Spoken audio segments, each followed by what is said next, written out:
Yeah, I bought a podcasting mic. All right, everybody. We are live once again for the Top 5 Weekly. And wouldn't you know it, my two cohorts in crime that have been with me for all the other episodes. And I want to thank these gentlemen, Andrew and Stephen. Andrew Cabral and Stephen Billings are back again for this week's episode of, you know, everybody was doing Tom Hanks, and I was like, well, Profiles already did Tom Hanks, and Top 10 Show did Tom Hanks, so I didn't want to do Tom Hanks again. So I talked to these guys and said, can we do something else? And originally I had something else planned for tonight, but I realized that that show ain't until next week. So we thought of it, and we thought of Clint Eastwood Directed Films. And of course, you go down his filmography, and this guy's directed 35 films. I mean, are you kidding me? Clint Eastwood's directed 35 films. This is ridiculous. So picking 5 out of 35 is going to be a pretty interesting deal. So starting with Stephen, introduce yourselves, even though I already said your name. Well, yeah, you already stole my thunder. I'm Stephen Billings, one of the runner of Film Club Central, and I'm glad to be here to talk Clint Eastwood, one of my favorite directors. And Andrew. Hello, I'm Andrew, back here for the illustrious 4th time, and excited to talk about Clint Eastwood. You know, he's been making movies for a long time. There's a lot to say. I like it. You keep wearing that Boston Bruins hat. I'm wearing my Boston Red Sox hat. Steven, we're going to have to get you a Patriots hat. Well, you know what? I like baseball, but you know, I already have a dude on my panel on my show that wears a hat all the time, so I can't be like him. No, I got you. All right, so let me get really quick here. Because I started this up very quickly, guys. I'm going to have to go and do a quick little thing here, and then we're going to get started on talking about Clint Eastwood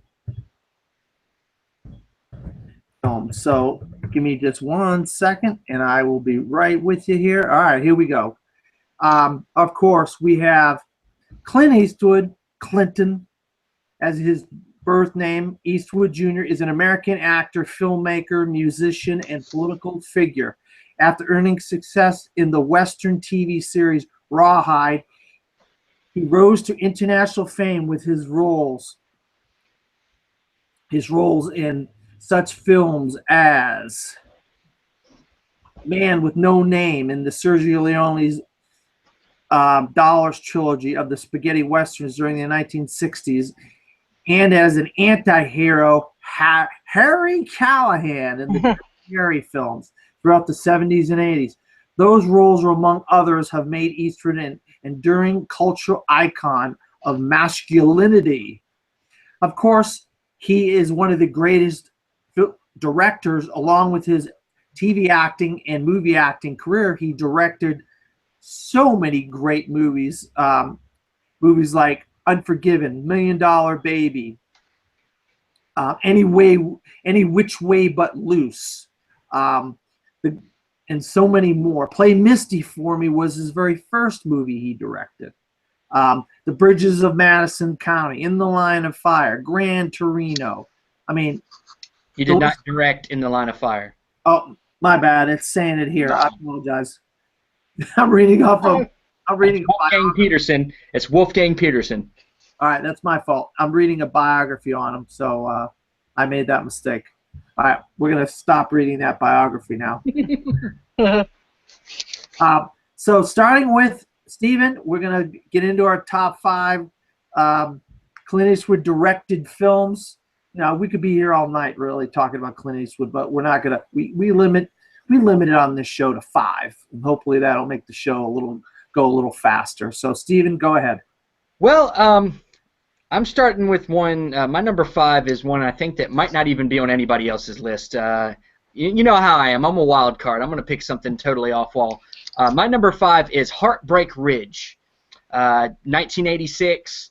It's a movie about he was this Army veteran, and then he gets into the Marine Corps, and basically they force retire him, and then he has to go and he has to teach take this hooligans of Marine Corps, they've been letting them go and have fun. And he's like, Clint Eastwood gets in there and tries to teach them how to be Marines, and it's one of these movies with Clint Eastwood that he's a little loose. A lot of times Clint Eastwood plays that stoic character most of the time, and in this one he shows a little bit of his comedy chops. And it's just, for me, one of the movies my dad showed me growing up. I grew up watching that so much as a kid, and I just love that movie. I go back and watch it at least once a year. It's one of my favorites. Yeah, it's such a great film. I absolutely agree. Andrew, what's your number 5? My number 5, which is going to seem very basic compared to Steven's, is Mystic River. Mystic River came out in 2003. It sports the cast of Sean Penn, Tim Robbins, Kevin Bacon. It's based on the book by Dennis Lehane. It's set in Boston, so it's close by to me. And it's a really great film about kind of a murder mystery, but it also has a lot of deep themes of like past regret and past traumatic events, and it's really, really well acted, specifically by Sean Penn and Tim Robbins.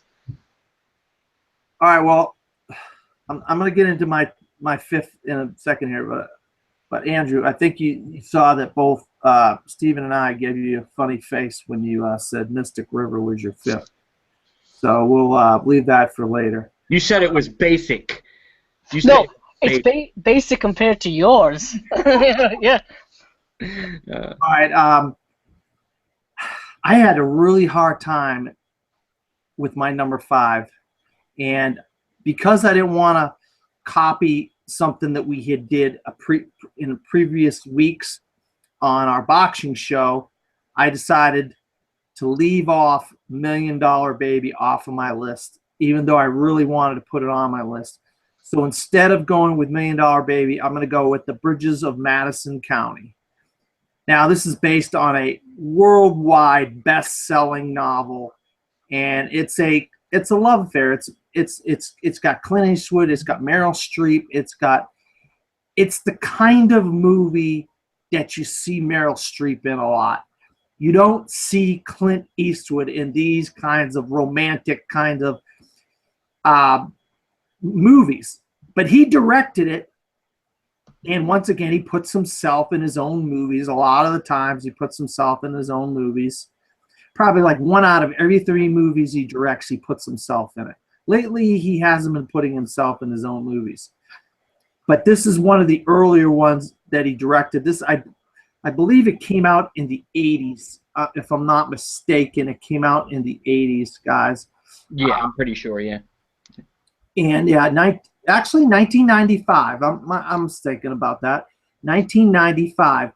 So we were in that kind of romantic, kind of Victorian. We had a spell of that in the 80s, and we had a little bit of spell of that in the 90s with like The English Patient and movies like that.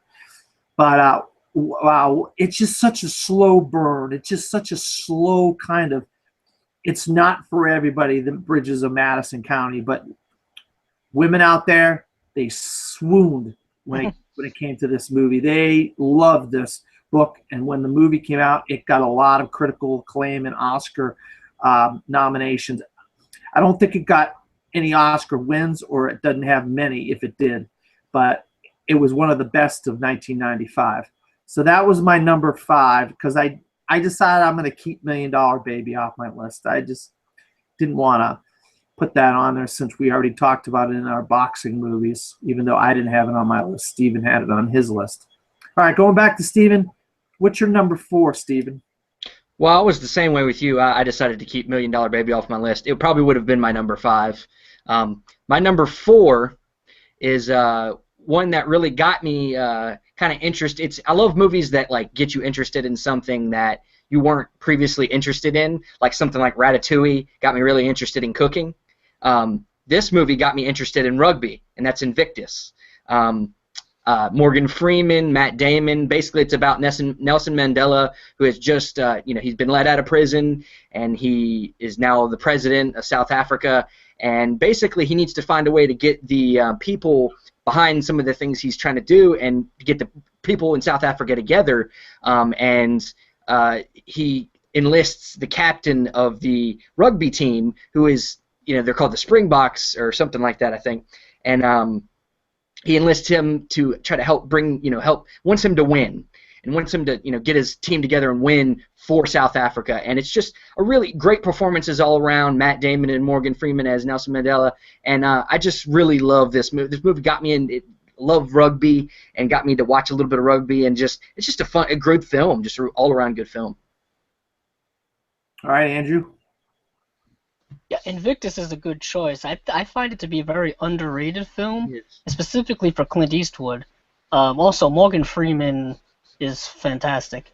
But for my number 4, I'm going to go with High Plains Drifter. High Plains Drifter, which was one of his earlier directed films, came out in the early 70s, I believe in 1973. So this was right after he had been in all the Sergio Leone films.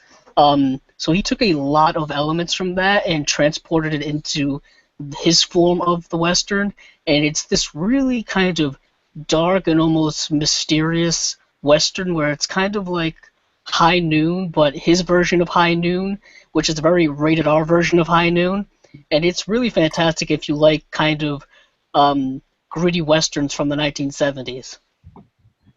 I'll tell you what, Andrew. I had to make a choice. I wanted to put one of Clint Eastwood's Westerns on my list. And then I said to myself, there's no way I could keep just to one. And so I ended up putting 2 on my list. But the one that had to go off my list was High Plains Drifter. God almighty. I mean, movies like that and my number 4, Pale Rider, are what made me love Westerns growing. I was a child of the 70s and 80s, so I grew up with the Clint Eastwood Westerns like High Plains Drifter, Pale Rider, and these films, and it just, oh my God, you just can't help but love Clint Eastwood in those films. Then he does stupid Anyway But Loose and all these garbage. What are you doing, Clint? I mean, come on. But I digress. I'll get away from it. But High Plains Drifter, what a great Western. I mean, Clint Eastwood, he always plays these kind of loner roles, and he's the preacher in this town, and he just kind of is just sitting back and he's watching how, these thugs are just kind of coming into this town. And they have basically everybody scared, and of course, in his Clint Eastwood way, he just kinds of like, hey, I'm not gonna let these guys do this to you people or myself or whatever. And then, it's this one guy against the world kind of thing. And I don't know if you know Michael Moriarty, for Law and Order or whatever, but he was also in Bang the Drum Slowly. But he is a nasty character in this movie. But I don't care who the heck. It could be anybody. And Clint Eastwood's going to win.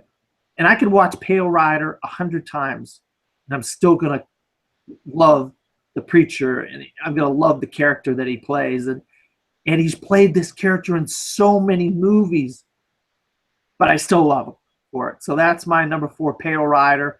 I couldn't do I couldn't do one Western. I had to do 2, but High Plains Drifter just barely missed my list. So now that we've gone on our 5 and 4, what is the very first directed film? I know this is going to be hard for you guys because you're relatively young, so you probably have to go in the last 15 or 20 years more than likely. What was the very first Clint Eastwood directed film you saw, Stephen?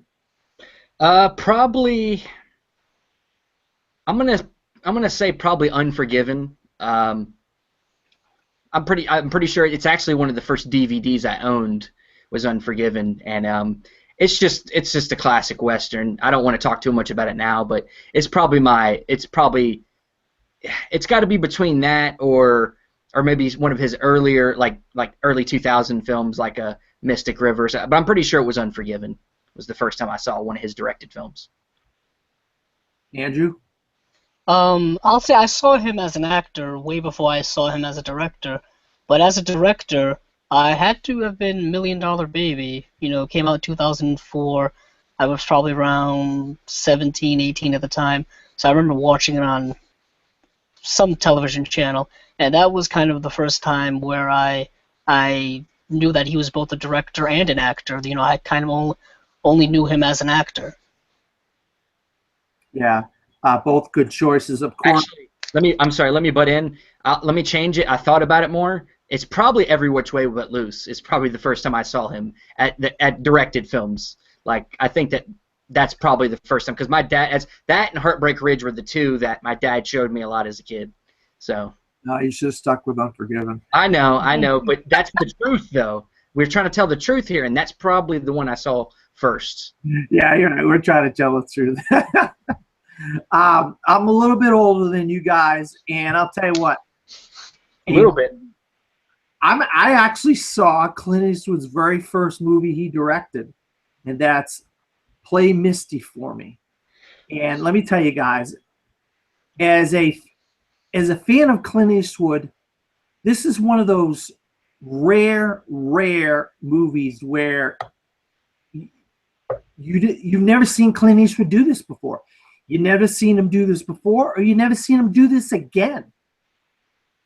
But this is the old person calls in the radio station, hey, I'm going to kill somebody. But they always asked him to play this one song, Misty, play Misty for me. And of course they had to figure out the story of the murderer and who was murdering these women. And I'll tell you what, if you haven't seen this movie, you should see this movie. It is a good movie. Of course, it shows the times. It takes place in the 70s. Because now we listen to music on our iPods or on our Pandora or wherever, YouTube. People didn't call in. I mean, they call in, but people don't accept calls to request songs on the radio anymore.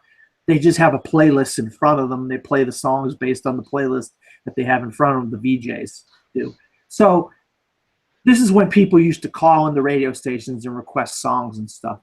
And of course, the person they requested this song was a murderer and was killing women. But Clint's great in this as the VJ, and he's trying to help solve this murder of these women. But I'm sure both of you haven't seen this movie, but that was my very first. Really? Have you seen it?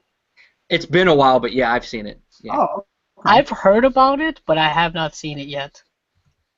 Yeah, I'm a little bit older than you guys, so that's the reason why I saw his first directed movie, and that's Play Misty for Me. All right, so let's go back to Steven and your number 3 directed film by Clint Eastwood. This one was pretty easy for me to put on the list. It's I think it's actually his highest grossing film. I probably am wrong, but I remember because I worked at a movie theater when this came out, and it was huge. And it's 2008 Gran Torino. He has an awesome car. He's at his grumpiest, and you know he's basically he's a widower. His wife had just died, and now he's alone with his dog at home. And now he's living in this neighborhood where all these foreigners are, was it Hmong people? Is the name of the and they're like there's gangs and there's and basically the neighbor tries to steal his car and then basically gets him to work for him, and so it's a very touching film. It's his brother, one of Clint Eastwood's, I think, brothers or son, Kyle Eastwood, does the score. Very good score. It's just a very touching film and a very, it has some good laughs in it. Clint Eastwood was one of his best performances, and just I got the poster hanging in the other room. I just love that movie. Yeah, you picked a good one there. And I have a story about Gran Torino. I'm not gonna go on a limb here. I'm thinking maybe neither of you have Changeling on your list. Am I right or wrong? No, I don't have it either. it's Okay. not a bad movie, but it's not on my list. All right. Well, I'm going to tell a story about Changeling regarding to Gran Torino. Clint Eastwood directed Changeling, starring Angelina Jolie, about this this whole case in the 1920s where these children were kidnapped, and this mother, she just would not stop. She wanted to find what happened to her son. And, well, in the process of making the movie, because Clint Eastwood decided he was going to turn the San Francisco into 1920s San Francisco. So he took something like, I don't know, 3 to 4 months off, something. I don't know how many months off he took from the film of Changeling while the special effects were being made on Changeling. He made in 1 month Gran Torino. He had this story and he said, you know what? I got this time off between the special effects. I'm going to go make a movie, a little independent, small movie. And he called it Gran Torino. And I'll tell you what, he had 2 movies out the same year, Gran Torino and Changeling. And what a good movie. I mean, you couldn't have, I mean, that is, of course, we all remember, get off my lawn! That whole. And another quick story about Gran Torino. There's these thugs, I think the family were Korean or something like that, that were his neighbors. I don't know. You could be, I don't, if you're right or I'm right. I don't know if they're Korean or what. But the kids, he's driving down the road in his truck and he sees the kid getting picked on by these bullies and there's one kid in a white hood. Well, of course, he has to go and start telling the kid. He's like giving it to this kid. He's like, you piece of crap, blah, blah, blah, blah, blah. Turns out that kid in that movie, that was his son. That was Scott Eastwood. Yeah. He's like giving it to him in the movie. He's giving it to his own son. And you don't even realize it's his son in real life that he's giving it to. So that was kind of a neat scene for Gran Torino. All right, now, Andrew, it's your turn. Sorry about that. What number are we on? Oh, yeah, number 3. My number 3, I'm going Western again. I'm going with The Outlaw Josie Wales. The Outlaw Josie Wales, starring in Clint Eastwood and directed by him as well. Another Western from the 70s. I believe it came out in 1976, and it's about a man who loses his family very tragically. This is set in right around before the Civil War, and so after he tragically loses his family, he fights in the Civil War on the Confederate side, and then somehow, some way, he ends up being hunted down as an outlaw by the very people who took his family away from him, and it's really about him getting revenge. It's kind of a great revenge story starring Clint Eastwood. I'll tell you what, Andrew, each week I respect you more and more with your picks on your top 5 weekly. I mean, you got the Outlaw Josie Wales, you got the High Plains Drifter. I mean, you're a man of my own heart. But like I said, I wasn't going to put that many Westerns on mine. So I'm gonna give you guys a very, very underrated film and another story behind this film. And my number 3 is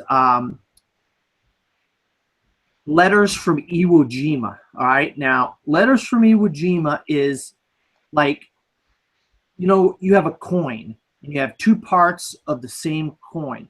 You have one side is heads and one side is tails. Well, in this case, the heads side was Flags of Our Fathers. And the tail side was Letters from Iwo Jima. He had this script, Clint Eastwood did, and he was doing Flags of Our Fathers. And he had this script that came to him called Letters from Iwo Jima. And melded so well with Flags of Our Fathers that he decided to do both sides of the same story. The American side of the all the Japanese, all the islands, the fighting in the Guadalcanal and all the Pacific Islands and all that. And then he wanted to do the Japanese side of it and how they were reacting to the Americans and the whole 9 yards and how they fought and how they, have a different way of doing things. And the American version is okay. It's not great. It's about a drunken Indian is the main character. He's like a drunken Indian. He becomes he doesn't really want to be involved in World War II. But the most fascinating side of this story is the letters from Iwo Jima, the Japanese side of this story. And I cannot recommend a movie any more highly than I'm recommending. It just slid right under the radar. It may have got an Oscar nomination for something. I don't know for sure. It got Best Picture nomination. Yeah, did it? Okay. Yeah, it definitely deserved it. It definitely deserved it. This movie is phenomenal. You got it stars Ken Watanabe, I believe. And if you don't know who Ken Watanabe, he's one of the best Japanese actors. We've seen him in a bunch of stuff over in our country, but he is great. And of course, it's a bunch of Japanese actors. It's subtitled. I know a lot of people don't like subtitled movies, but this thing keeps you fascinated. It keeps you glued to the screen because you don't know what's going to happen. Of course, you know what's going to happen, but you don't know how these people are going to react to all the stuff that the Americans are doing. But yeah, my number 3 is Letters from Iwo Jima. I could not do a top 5 Clint Eastwood directed films without putting it on there. I thought about putting it at number 2, and I decided to put it at number 3.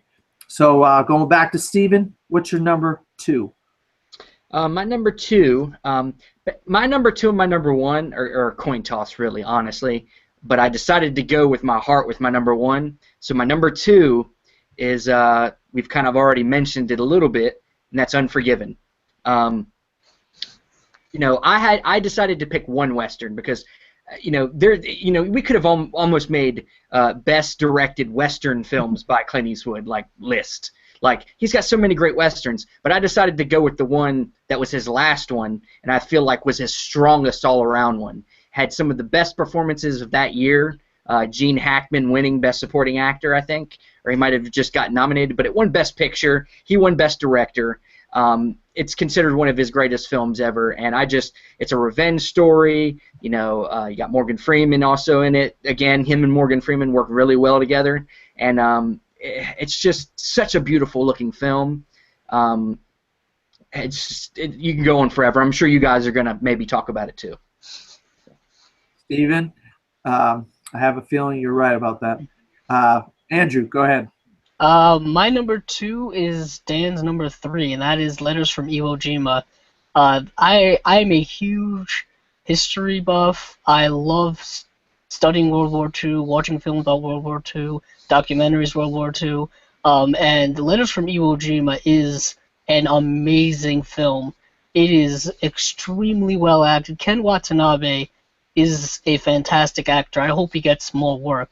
But what the film really showed is not only the Japanese side of the Battle of Iwo Jima, but it really showed, even though they're culturally different than the Allied side, there are still links between the two thematically, and it's a phenomenal movie. I had actually had the ending of the film spoiled for me because I was watching a documentary about Warner Brothers, coincidentally narrated by Clint Eastwood, and they showed the end of Letters from Iwo Jima, and I still watched the film and found it amazing. So just goes to show you how great a film it is. Oh man, every single pick you make, you keep impressing me more, Andrew. All right, now we're gonna go to my number 2 was Andrew's number 5. That's why Steve and I kind of gave you a look. Mystic River. I mean, how could you put this at number 5, Andrew? I originally I had it at my number 4 actually. So I don't ask me. I don't know. Or Mr. River is phenomenal. I mean, are you kidding me? The cast in this movie, you mentioned it, Dennis Lehane novel. I mean, what's his face? Oh God, now Sean Penn. Sean Penn is probably, I mean, obviously Milk, he's phenomenal as well. But I mean, he gives probably the best performance of his career. Tim Robbins, Kevin Bacon. I mean, of course, you know, we all know the story. It's someone gets murdered and thrown into the Mystic River, and this whole story is about, is it this guy's daughter? Is it not the guy's daughter, or whatever? I mean, wow. You talk about a great crime thriller / mystery / just drama. I mean, Clint Eastwood had it. The book was just such a great book. How can you mess that up? I mean, I've seen people mess up great novels before when they direct them. Clint Eastwood ain't that stupid. He took something that was just phenomenal and just put it out there, and it turned out to be just as good, if not better than the book. And that's rare when you have a movie based on a book, and if it's better than I mean, wow, what a great movie, Mr. Grover. I mean, Boston, any crime stuff involving Boston, I love. And seems like he does a lot of that involving Boston, you know, Gone Baby Gone, Mystic River, you know, the movie Shutter Islands is in Maine. So he obviously Gone Baby Gone was Ben Affleck. Yeah, but I'm saying Dennis Lehane. It's based okay. I'm sorry. My bad. Shutter Islands, based on a book by Dennis Lehane. The new movie that Ben Affleck's doing is based off of one of his books too. Yeah. Live by Night. Live by Night, absolutely.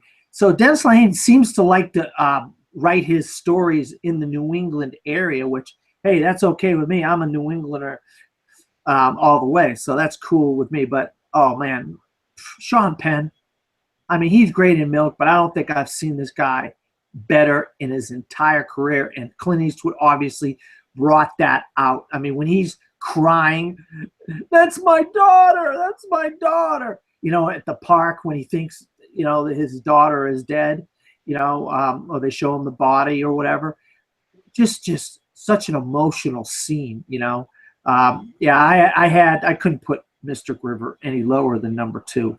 So, all right, Stephen, now, of all the movies that you've seen directed by Clint Eastwood, and I know you've seen a lot, we've all seen a lot, what is your favorite scene? Scene. That's tough, man. It's tough.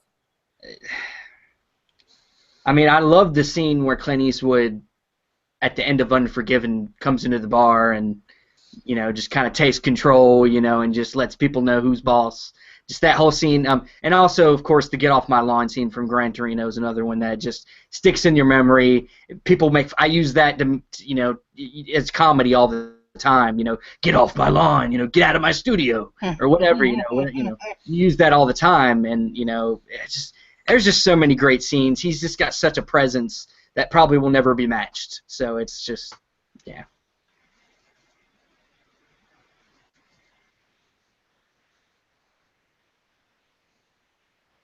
All right.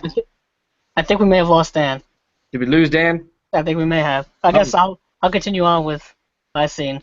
Okay. My scene was probably in, I'll say, Letters from Iwo Jima, where there is this dead, I believe, U.S. Marine, and he has a letter on him from home, and I believe Ken Watanabe's character reads it, and in that moment you realize that, yeah, this young Marine had a family. He had a mother, he had a father, he had siblings, and then he's like, you know, Japanese soldiers have that same familial connection. So it was really kind of a connector between the Japanese soldiers and the American soldiers. Yeah. Yeah, it's good stuff. I'll be honest with you. I don't know if I've even seen Two Letters from Iwo Jima. I've seen Flags of Our Fathers, but it's one of the ones that I for some reason have not gotten around to. But it's really good. It is World War II, but it's not like Saving Private Ryan. It's more small scale, more intimate, more character. Yeah. like a smaller story. But do you want to go with your number one movie, and then I'll go with my number one? All right, let's do that. My number one is one where we just got done talking about, Mystic River. It's just, that movie hit me, I guess, at the right time, and it's still a movie I go back to watch all the time. And like you were saying earlier, it's a movie about people, basically these three friends that, one tragedy happens to the Tim Robbins character that then kind of just defines the rest of their life. One goes to kind of a life of crime. One finds a thing within them to be stop crime, which is Kevin Bacon's character. And then Tim Robbins' character just kind of never goes anywhere. He just becomes a blue collar worker. And, it's just a very fascinating character study, and just like mystery. The performances, maybe some of the best performances Clint Eastwood's ever gotten out of actors in a movie. So it's just always the one that and probably Gran Torino I watched the most out of all his directed films. Yeah, I'll say, even though I put Mystic River at 5, I'll say it is a fantastic film, I think worth watching, but it is a heavy emotional film. Like you were saying, there's a traumatic event plus another traumatic event in the film to one of the characters. It's phenomenal film. But my number one is Unforgiven. I guess just call me Mr. Western, because I just went with 3 out of 5 Westerns for this list. Nothing wrong with that. Unforgiven was a film I had waited years to watch. I guess just to prepare myself for how, all the expectations going into it and whatnot.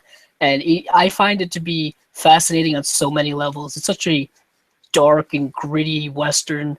And it's also kind of the last great Western of the entire genre, until now when we're starting to get a revival of the genre. You know what I mean? It's starting to become more mainstream. More people are starting to watch Westerns again, which is great because, I love Westerns.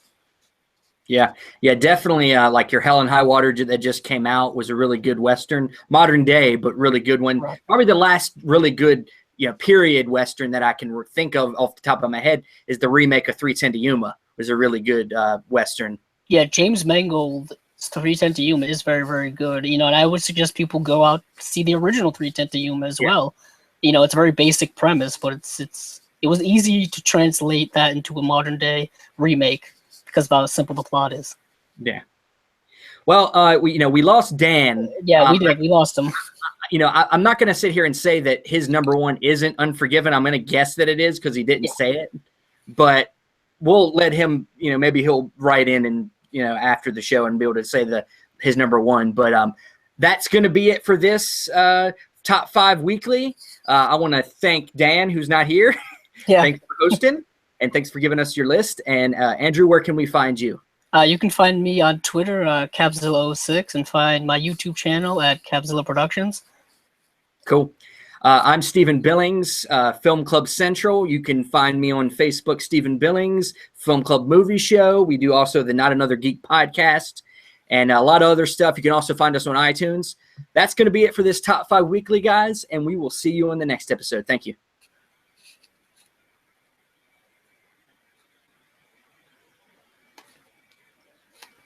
To be honest, man, I wonder if, since he hosted this event, if it's still going. I think it's still recording.